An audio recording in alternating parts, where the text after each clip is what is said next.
Good evening, and welcome to the show. This is the First Amendment, historically speaking, and I will be your host. My name is Frederick Douglass Dixon, and as always, I'd like to thank the UPTV staff for all of their professionalism and them allowing us to come before you and provide what we consider to be esoteric information in order to give an alternative lens or add to the current body of knowledge that we see on a regular basis. So again, we want to thank UPTV. This is our first show of 2016. And in 2015, we closed with some very specific predictions about what would happen in 2016.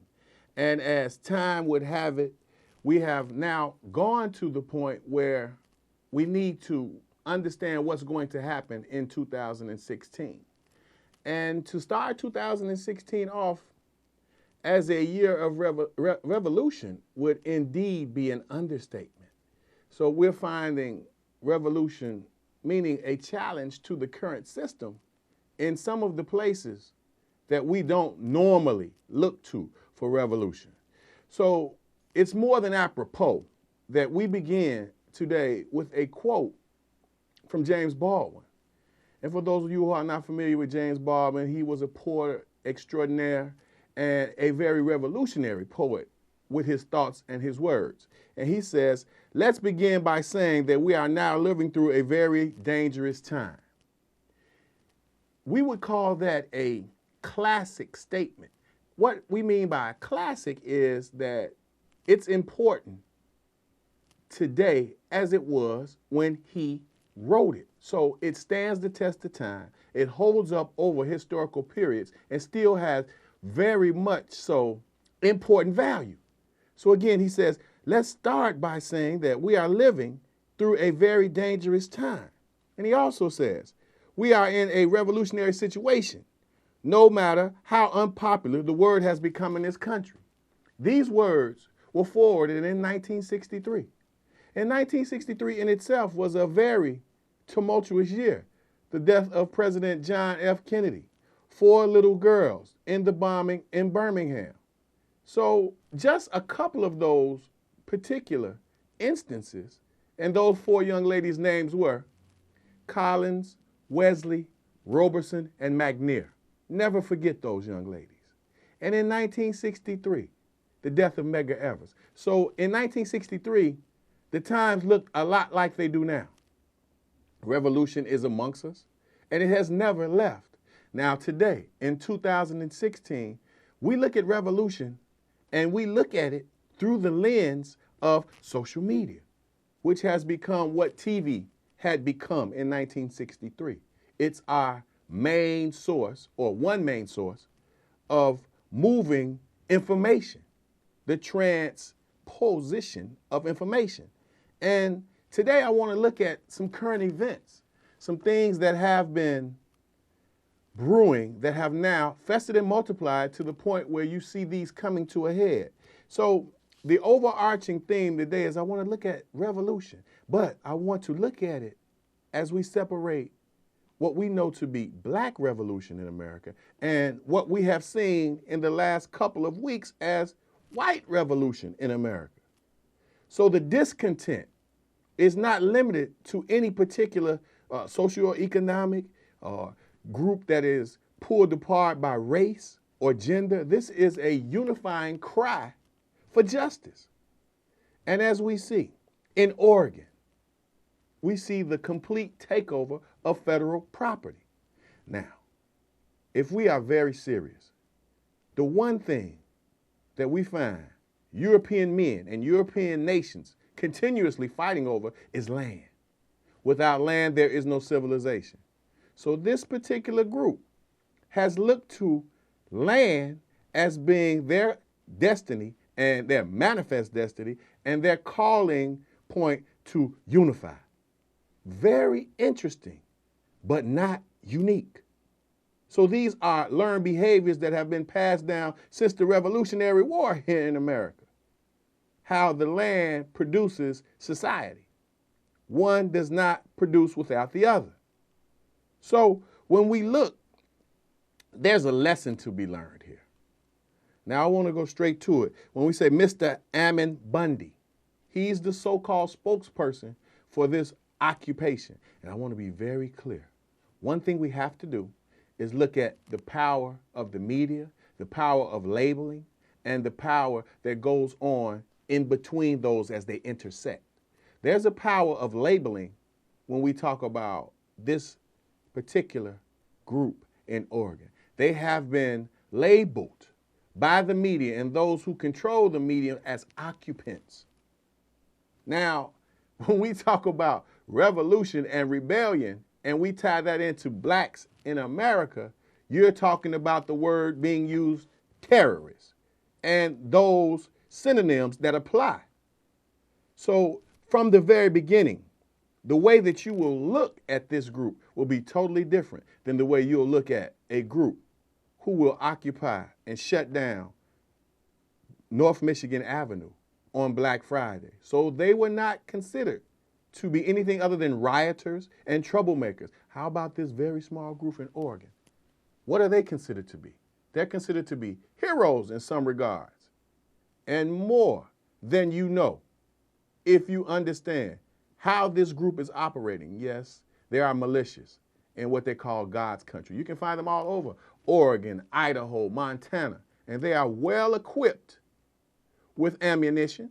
They're also well equipped with tactics to use these ammunitions, because you will find a lot of them who have had connections with the military service.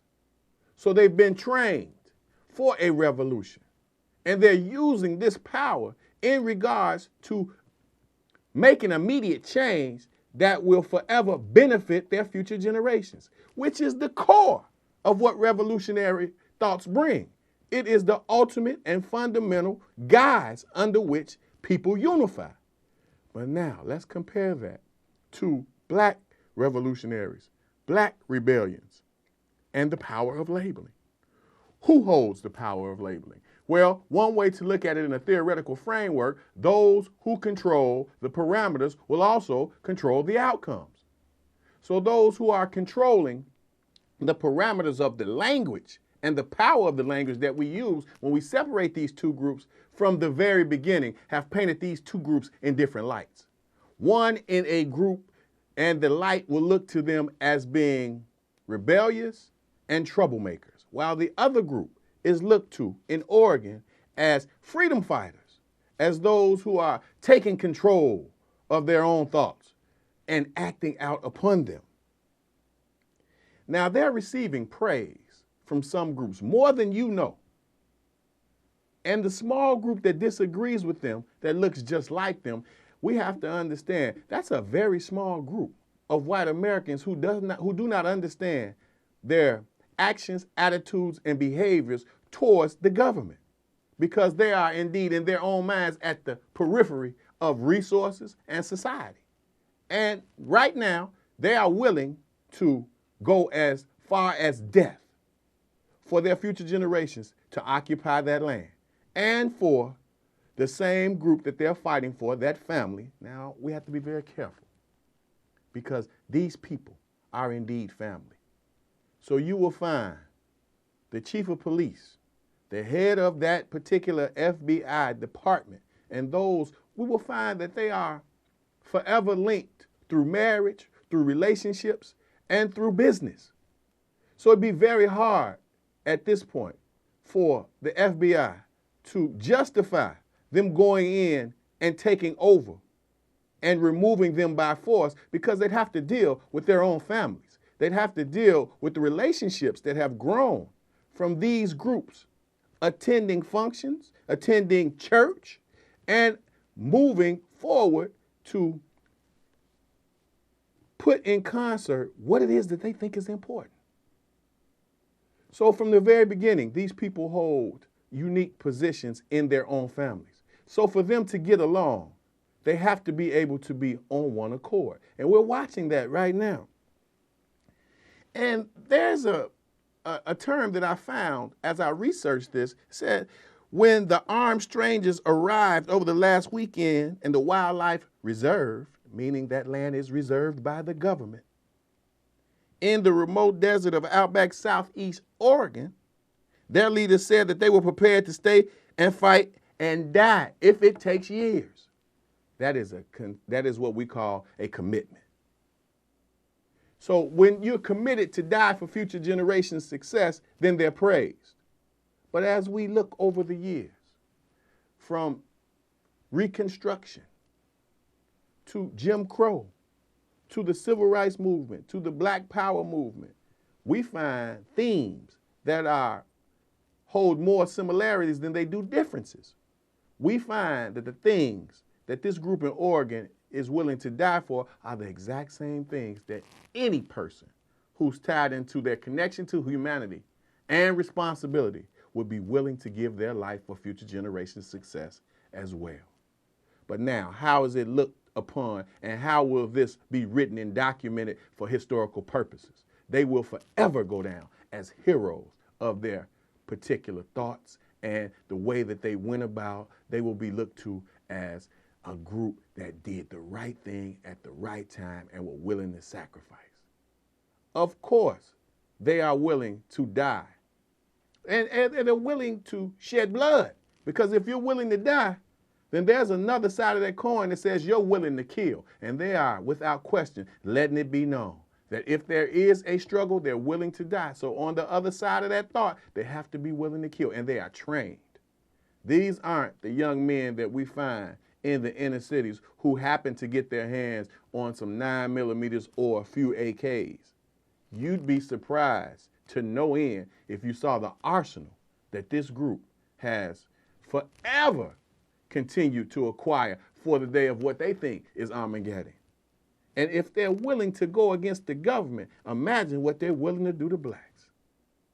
So we have to be very clear and under no fallacy that these are indeed people who have broken the law. And how are they treated? Are they treated as criminals? Well, they're not even labeled criminals by the media. They're not even labeled as doing anything incorrect. Well, you'll hear a few voices of dissent. You'll hear a few more liberal voices of dissent as this time moves forward, because it's quite obvious that this is illegal. But how will it be handled in the end? And how long will it take? And let's reverse that thought and say, if this was an inner city occupation of a high school, a grammar school, or even a park, how long would it have taken for the National Guard to show up and end this conflict? Well, as one who's seen it before, and you all who are watching it play out in front of you nightly, they would have been there with the quickness, because it being swift was not swift enough. Yes, they would have turned into the National Guard that we know, who occupies territory. Why isn't this happening in Oregon? Well, they don't have what they have forwarded yet as a clear agenda, but they have fortitude, which is usually enough for white revolution. So they don't have a clear agenda. They haven't set any immediate goals, but it's still tied to land. And land is still tied to power. So how do we look at them? Well, Frederick Douglass says the thing worse than rebellion is the thing that causes rebellion. So what caused this privileged, if you will, white group of missionaries or those who are looked to as militia to act out in this manner? What caused the straw that broke the camel's back? It was land. So for all my young revolutionaries out there and our young black activists, look at what they're fighting for. They're fighting for land. While we continue to fight for jobs, while we continue to fight for what we call so-called equality, make sure as a rebel that you have a cause, and make sure that you can tie it into what is important in America. What's important in America is the control of land. How has this group raise the awareness of other militias who are ready to act out and support them to death? We are indeed in a part of American history that is about to boil over.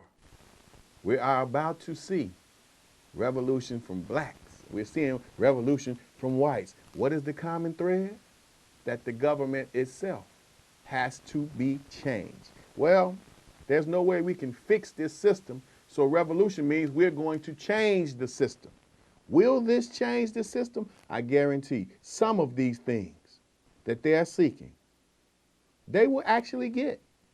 They will actually receive some of these things. Now, will they be able to control that land? The government will not allow for them to control their land. But how will they remove them is the question. What tactics, what strategies will they use to make this a peaceful ending? And let's compare that to what would happen if that was a group of blacks. It would end in a violent massacre.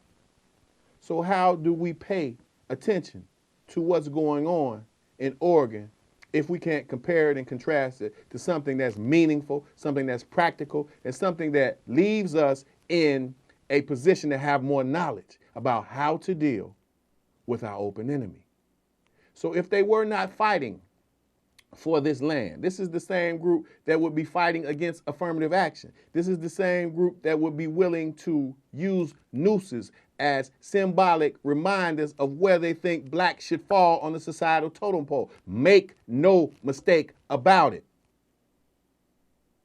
These are groups that have been raised by groups that have been raised by groups. When we can tie it back to the impetus of this country, we can tie it back to those southern states. And if, as we go forward chronologically, we'll find a lot of these thoughts come from Confederate thoughts and those who fought on the side of the South for continued slavery. As clear as we're going to be, and I know this is tough talk, but these lessons have to be validated by experiences. And we're experiencing right now the difference in what can be accomplished between unification of white Americans and that of black Americans. Are we headed for another struggle? Are we headed for another combat situation? Well, let's see how this plays out in Oregon and use it for framework to see what will happen and what will be the difference when we see the tactics and strategies that are used when blacks rebel. Now, whether we want to or not, this is an excellent example of the dichotomy and the cleavage in America between whites and blacks. Just how this is handled should be the perfect standard for you to pay attention to what would happen and what is going to be legally and systematically accepted and the differences between the two groups. So when we look at them wanting to die for an idea, and more than an idea and more than a theory, for practical outcomes, then we have to understand that blacks in America have to pay attention to the responsibility that is drawn from this group. Oh, I'm not making these folks heroes. Absolutely not. In fact, they're criminals because of what they've already done. The criminality in the act that is taking place right now. In fact, they are criminals, and they are scions of criminals. And from here on out, they will be looked to, and their actions will be euphemized. Historically, they'll go down as those who put their foot down, took a stand for future generations' success. Yes, indeed. This particular group, we can look to them right now and what's going to happen on the nightly news. We've had several instances where we've had groups who were dominated by white leadership who challenged the government. But we don't have those same boundaries and respect that happens for any other group in America. Well, why would you look to those who are control of America to act upon and act out upon white Americans the same as they do with any group of color, more specifically the black man, woman, and child here in America? We're asking questions that can never be answered with explanations that can never be explained. But this is a good time to be very critical about how the outcome of this particular instance will bear witness to the entire world, and the differences will protrude. So we can't be under any illusion of inclusion. And this is a clear reminder. So we need a critical appraisal of the systematic and the social constructs that create and perpetrate this particular thought. White power. We are willing to go up against the government. You won't hear those words, but you will see the sentiments backed up from the most rural area in Idaho, Oregon, all the way to Congress. It is no place where the majority of people who look like these revolutionaries, who look like these people who are part of militias, who don't understand that they have a common goal. Now, I think there is definitely a disconnect in what it is that they want compared to what it is that they've earned, which is nothing new in America. Not at all. The dehumanization process does not apply to this group. Dehumanize means that if you dehumanize this group, it's easier to murder them. You don't find that in this equation. The process of dehumanization. What you find is a connection to their fortitude, to their ability to stand up to the government. There have been so many comments that have bared witness and have been applauded that they said we're willing to die. Well, maybe they'll get their wish. I doubt it. But we, as a group, have to understand that serious diseases require serious remedies. We have to look at this for what it is, not what we think it is, not the way that we tend to, as blacks, stick up for our open enemy. No, we need to understand, if it were not for the government, that they would be, this particular group would in turn turn those arms on blacks as a way to purify and sanitize America. And if this were a group of Muslims in America, then they would be looked to as terrorists, and I guarantee you, the way that they would deal with that group, if they were Muslims from perhaps another country, but just perhaps the Middle East, it would be totally different than how they're going to deal with Mr. Bundy. Not a joke like Al Bundy, but a criminal with a criminal mind like Ted Bundy. How do we continue to give our thoughts, our energy, and our talents to a group of Americans that continuously place us at the bottom of society's totem pole, shoot us wholesale with what we call justifiable homicide, which was an excellent election by the most honorable Louis Farrakhan, who gave us marching orders and told us when this day would come. He also talked about the way that guns and ammunition was being bought up by this same group of militia, by this same group of people. Skyrockets every time that we hear about a mass shooting. The sales of guns go out the window to the chagrin of blacks, while we are in inner city poverty, giving our guns up for a pair of Jordans when we have a gun collection. Or just give your guns up and you'll make your neighborhood better. Well, ask President Obama as he sat in front of the world last night on CNN in a town hall meeting and was dragged through the mud about wanting to change or wanting to add to the current laws on the book of the Second Amendment. This is this same group that's in Oregon. They are highly represented in this same paradigm. They are without question in order and ready to move forward, and they're proving it to you right now.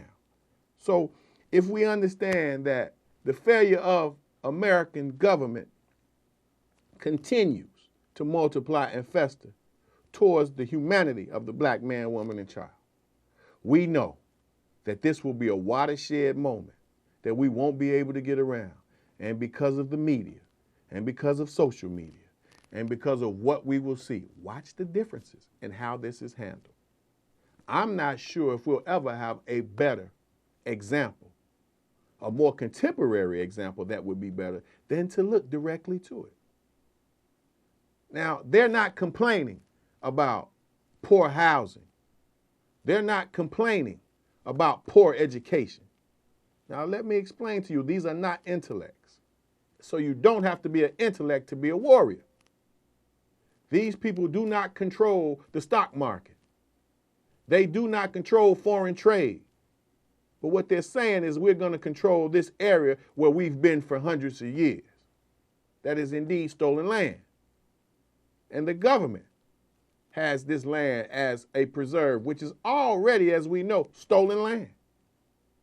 So now we're dealing with groups of thieves and groups of killers who have now had a problem with one another, and now there's a crisis. And this group of murderers, this group of very, what we would consider avaricious and very much so vicious and violent group, is looking to the government and looking to have a fight with the government if need be. But again, we have to be very careful because these people have had children, grandchildren. They have had generations of family ties. They have had years and years of successful business amongst each other. So this will only go so far. And I would be totally surprised if the outcome is violent as where the government moves forward. Not saying it won't happen. Because again, the government will not give that land up peacefully. And this group is not going peacefully. So it's indeed interesting to see two groups and two factions of warriors, or what we call murderers, and what we know to be thieves, at each other's throat. So imagine if we were injected into that equation. We would indeed face tanks like we did in the 60s. We would indeed face the greatest amount of violence to be used, excessive force to be used to make sure that this no longer had legs. This thought was killed, suppressed, if not eliminated, and those who created it will become FBI. They will be wanted by the FBI. What about Mr. Bundy? As he confidently says on TV every night, we are not going anywhere. The arrogance of white men in America to tell the government what they will and will not do never ceases and never fails. So we have to be very clear about how we will deal with things that we want and how we want to go about revolution. And this is a good example. This is more than a good example. This is put on our plate, if you will, for black Americans, especially for you young activists, to take the best out of it and leave the rest out of it. Look to the tactics. Look what will work for you. And be very careful because these are two different games. So don't be under any illusion that what works for them works for you. But you will be able to say, you saw what happened and you paid attention. And now you know just what you're up against. I think this is an excellent point. I understand where this will go, but let's watch it play out. And let's be very diligent about telling our future generations what it is that's important. Ladies and gentlemen, this information may in no means change your mind, but because truth and you are so very important to me, I just thought you ought to know. I remain with esteem and respect, Brother Frederick Douglass Dixon, a distinguished man of color. Thank you.